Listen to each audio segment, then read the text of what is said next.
बिस्मिल्लाहिर्रहमानिर्रहीम।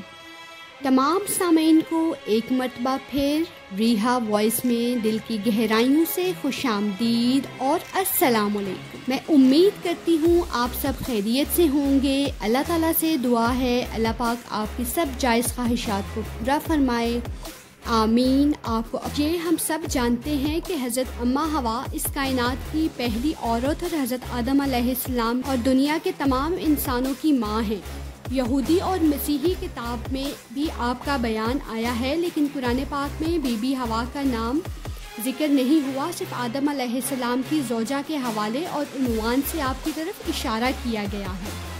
हज़रत अम्मा हवा की पैदाइश किस वक्त हुई, आपको क्यों कर जन्नत से ज़मीन पर उतारा गया और आपका मज़ार कहाँ है, आज की वीडियो में आपको यही सब कुछ बताया जाए। तौरात में आपका नाम अबरी सूरत में हवा आया है और तौरात के यूनानी तर्जमे में ये लफ्ज़ ईवा था।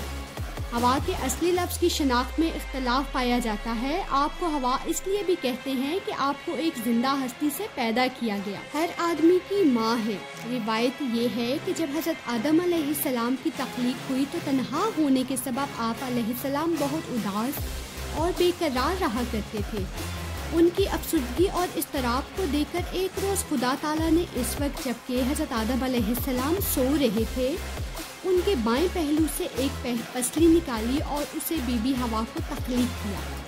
ये पसली निकालने से हज़रत आदम अलैहिस्सलाम को कोई दुख या तकलीफ़ महसूस ना हुई। दुख और तकलीफ़ महसूस ना होने का सबब उलमा की निगाह में ये है कि अगर ऐसा होने में हज़रत आदम अलैहिस्सलाम को किसी तरह की एज़ा पहुँचती तो उनके दिल में बीबी हवा के लिए वैसी मोहब्बत और अपनायत पैदा ना होती जैसा कि होनी चाहिए थी। गोया मियाँ बीवी के ताल्लुक़ को खुशगवार बनाने और उनमें हम आहंगी पैदा करने के लिए मर्द को औरत की तख्लीक का सबब बनने के बावजूद किसी तरह की तकलीफ़ से महफूज रखा गया।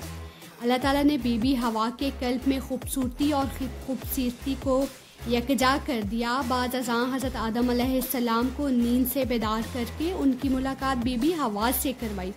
उन्होंने देखकर हज़रत आदम अलैहिस्सलाम ने बेख्तियार उनकी तरफ हाथ बढ़ाना चाहा। तब खुदा ताला की तरफ से आवाज़ आई, ए आदम खबरदार, इससे मत छूना, बेनिकाह ये तुझ पर हराम है। चुनाचे हज़रत आदम अलैहिस्सलाम की दरख्वास्त पर उनका निकाह बीबी हवा के साथ कर दिया गया और दोनों मियाँ बीवी को जन्नत में रहने बसने की इजाज़त दी गई। इन्हें इजाज़त दी गई कि जन्नत में बागों में से जो चाहें खाएं, लेकिन अगर एक दरख्त के पास जाने से मना किया गया और इसका फल इन पर हराम कर दिया गया। शैतान मलून जो हज़रत आदम अलैहिस्सलाम की तख्लीक से आपका दुश्मन बन गया था, आपकी ताक में लगा बैठा था, एक रोज़ मौका पाकर वो जन्नत में दाखिल हुआ और बीबी हवा के पास पहुंचा और उनको बरगलाया कि खुदा ताला आपको जन्नत से निकालने का इरादा रखता है, इसीलिए आपको इस जन्नत का फल खाने से मना किया गया है, क्योंकि जो कोई भी इसका फल खाएगा इसे जन्नत से नहीं निकाला जाएगा। तब बीबी हवा ने हाथ बढ़ाकर इस तरफ से 3 फल तोड़ लिए, उनमें से एक खुद खाया और 2 हज़रत आदम अलैहिस्सलाम के लिए ले गई। हज़रत आदम ने बहुत कहा कि अल्लाह ताला ने इस तरह का फल खाने से मना किया गया है, लेकिन बीबी हवा के मजबूर करने और उनके अपने फितरी मोहब्बत के हाथों लाचार होकर हज़रत आदम ने फल खा लिया।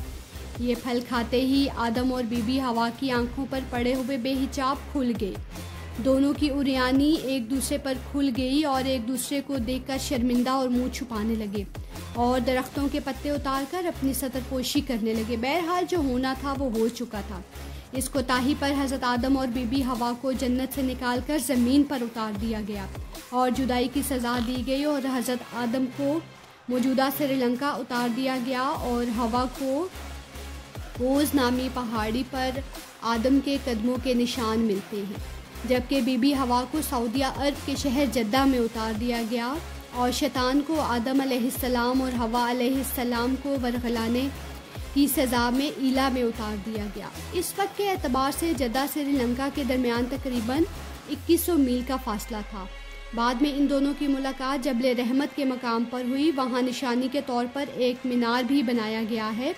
बहरहाल ज़मीन पर उतारे जाने पर हज़रत आदम का अम्मा हवा दोनों ही अपनी गलती पर पछताए और रो रो कर बारी ताला से मग़फ़िरत की दुआ اور التجا کرنے لگی۔ بالآخر رحمت باری جوش میں آئی اور دونوں کا قصور معاف کر دیا گیا اور ان کی باہمی جدائی کو ختم کر کے دوبارہ ملاپ کروایا گیا۔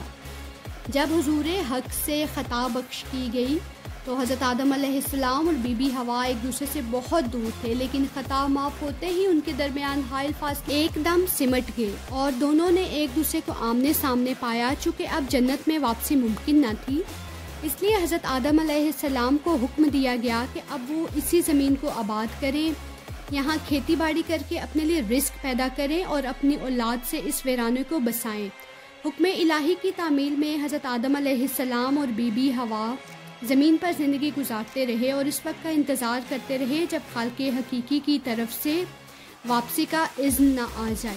حضرت آدم علیہ السلام اور بی بی حوا علیہ السلام نے اپنی اولاد کو اللہ کی اطاعت اور سچے دین پر حق رہنے کی تعلیم دی اور تربیت کی۔ حضرت آدم علیہ السلام 930 سال کی عمر میں انتقال کر گئے اور ان کی وفات کے 2 سال بعد بی بی حوا نے وفات پائی۔ آپ کے مدفن کے بارے میں 2 روایات ملتی ہیں۔ ایک روایت میں ہے کہ آپ کعبہ کے قریب جبل ابو قبیس کی ایک غار میں حضرت آدم علیہ السلام کے پہلو میں دفن ہیں، اور دوسری روایت کے مطابق آپ جدہ شہر کے وسط میں ایک قبرستان میں مدفون ہیں۔